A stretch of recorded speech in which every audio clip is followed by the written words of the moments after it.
اخیراً یک منبع معتمد در صحبت تلفنی گفت عبدالستار را 3 روز باز نهادهای قدرتی از کمیته دولتی امنیت ملی و وزارت کارهای داخلی مورد بازپرسی قرار دادند. با گفته منبع ما شام 18 نوامبر کارمندان امنیتی او را به خانه‌اش آورده پس از گفتگوی خانه او را دیگر باره با خود بردند. اما به اطلاع منبع دیگر در اطراف خانه این ساکن دهه وحدت آباد شهر وحدت روزنامه‌نگاران حضور دارند، ولی با توصیه مقامات پیر محمدزاده از دادن هر گونه اظهاری نظر به خبرنگاران خودداری می‌کند.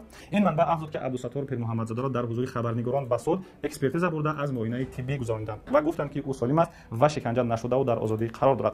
رادیوی آزادی بازپرسی شدن پیر محمدزاده را از طرف مقامات تایید می‌کند، اما مقامات در این باره تا حال چیزی نگفتند. نوار اعتراضی این روزنامه‌نگار در چند روز اخیر یکی از سربلندترین نوارها در شبکه‌های اجتماعی بین تاجیکستانیان بود. بسیاری‌ها سبب آن را در گفتن مشکلات مردم می‌دانند که نه همه جرأت گفتن آن را دارند. پس از نشر این نوار بسیاری‌ها از تقدیر این روزنامه‌نگار خاطر شدند، چون در تاجیکستان این گونه انتقاد و اعتراض و گویندگانش از طرف مقامات شدیداً سرکوب و حتی زندانی می‌شوند. پیشتر در ناحیه خراسان در پی یک اعتراض دست کم 10 نفر را مقامات بازداشت کرده بود. السلام علیکم و رحمت الله و برکاته. خلق تاجیکستان یا کاری عادی را بازی گپ میزنم. همه 2 سال پیش که участка گرفتگی بودیم، برای همه участка حجت کردن ای رئیس محله سر میشوه تو رئیس ناحیه را هر یک پیچت هر یک امضا سوم شدگی او مردم او رئیس ها کمتر انصاف کنیم. 2500 3000 سومون برای یک سرتیفیکات تیار کرده یا کمتر انصاف کنیم. وقتی که همه چی به خانواده رحمانوف تعلق دارد، همه چی امروز امکانیت هست. همین حسین امانی رحمانوف اگر یک جوانمردی داشته باشد، خیلی شخص دوم همین قدر مصرف برای خودت کرده است. همین مصرف رو برای خودت کرد کمپانی میشه. در 24 ساعت میشه تشکیل کرد کال سنتر، تشکیل کرد همونجا مردم زنگ زنند تو گیرند از این مرکز. که روزی دلی هزارها 80% تاجیکان رو بیان کردم. خدا نگهبان همون آدم باشد، من طرفدار همون آدم هستم. اینا امام علی، رستم، آزاده، اینا تاجیکان را نگاه کنید. بیرون خنک هوا مینус 7 گرادس یا تو بگه هر روز 10 ساعت همینجا خنک کار میکنم. من یک جوانی هستم، 20 ساله هستم از تاجیکستان. اینا 2.5 سال میشود که تاجیکستان نرفتم. در همینجا دسترویکا کار میکنیم. بینین اینا آدم‌ها در بالکن در هوای خنک کار میکنن. السلام علیکم و رحمت الله و برکاته. من گفتنیم که منم همچون تاکسیست در شهر روسیه کار و فعالیت میکنم. گفتنیم که دستگیری از برادر عبدالستار پیر محمدزاده میکنیم که او گپی حق را گفت. برای همین دیگر در تاجیکستان چیکار است؟ غیر تاکسی دزدی کردنش راست میگوید. دزدی کنند آدمای بیکار دزدی میکنن، گاو دزدی میکنن، چیکار میکنن؟ میبرن تورما میکنن. اینا دزدی کنن میبرن تورما میکنن. برای این بیچاره اومده است یک لقمه نان حلال با دست خودش کار کرده ایستاده است، او را روز نمیتیان. ای ظالمان بس کنید ظالمی را، از خدا ترسید. مردم تاجیکستان این وضعیتی این گپ شنویدید همه شما یگان تدخب نرسید. فهمیدی؟ کدام که گپ زده میتونید در این نمی ایموی که در ایموش تماشا کنید، خونید گاوز نه گلسوار روی میکنید، ویدیو روی میکنید، چیکار میکنید روی کنید، در چیزی نبستید. همه توجیه بخیزه خیلی اهن نکنن باور میکنید تو باز گفتن از اون میکشید. روز تا روز ما بهتر نمیشه، بهتر میشه، بهتر نه.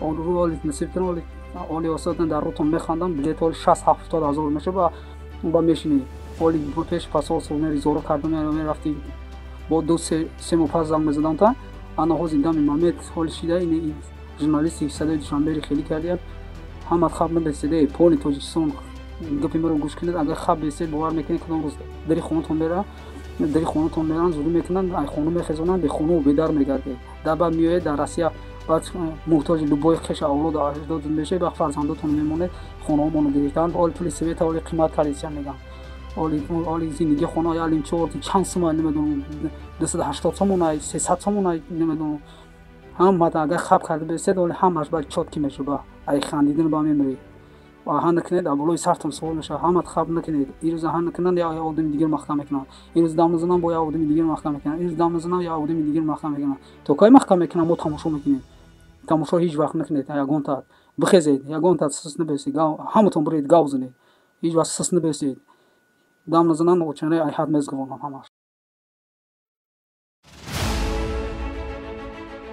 гурсна ба шер мезанам дар ҳамин давра дар ҳамин шароит ман хоҳиш мекунам аз ҳукумати тоҷикистон ки ба муҳоҷирини миллати тоҷикистон кӯмак кунед садҳо миллион доллар кӯмак гирифтед ба мардум кӯмак накардед ордҳоро гирифтед ба мардум орд надодед ба мардуми камбизод чизе надодед ҳама чизро гирифта истодед аз номи мардум ба номи мардум гирифта истодаед ба коми духтарони имомалӣ раҳмон истодаед истодед ба коми бачагони имомалӣ раҳмон истода истодед ба коми домодони имомалӣ раҳмон истода истодед аммо аз номи мардум аз номи миллат миллати тоҷикро ҳамчун як гадоигар эълон кардед солҳо ва солҳо аст ки шумо як кул як чизи гадоӣ як хиҷини гадоӣ дар пуштатон меравед аз дигар кишварҳо аз номи миллати тоҷик аз номи мардуми шарифи тоҷикистон чикор мекунед гадоӣ мекунед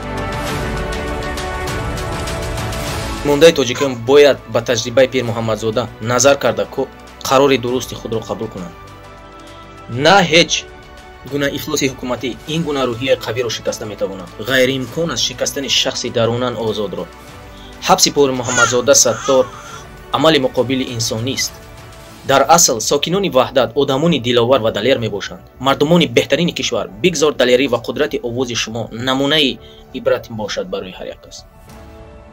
салом алейкум ба мардуми мазлуми муҳоҷири тоҷик ман банда сокини вилояти суғ айни ҳол дар муҳоҷирати меҳнатӣ қарор дорам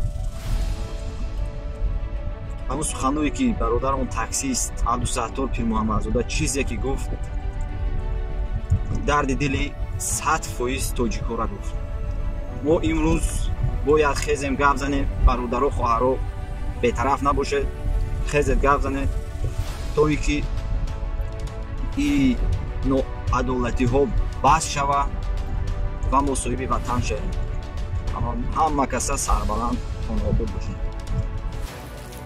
салому алейкум ҳамватанони азиз ин наворро ба хотири он бародари таксисте ки дирӯз наворашро тамошо кардем ба навор мегирам ва ҳамфикрии худамро баён мекунам ва мехоҳам ба ҳукуматдорони тоҷикистон бирасонам ки ақаллияти мардуми тоҷикистон бо он бародар ҳамфикранд ва боз як чизи дигар имрӯз он бародар дарди дили ҳар яки мо шуморо задааст биёед бетараф набошем ва аз ӯ ҳимоя кунем ҳаргоҳ зиндагӣ ҳама дар дасти худост ҳеҷ кас наметавонад бар мо шумо яқин бигӯяд ки фардо зинда аст биёед тарсро канор мегузорему аз ин бародар ҳимоя мекунем.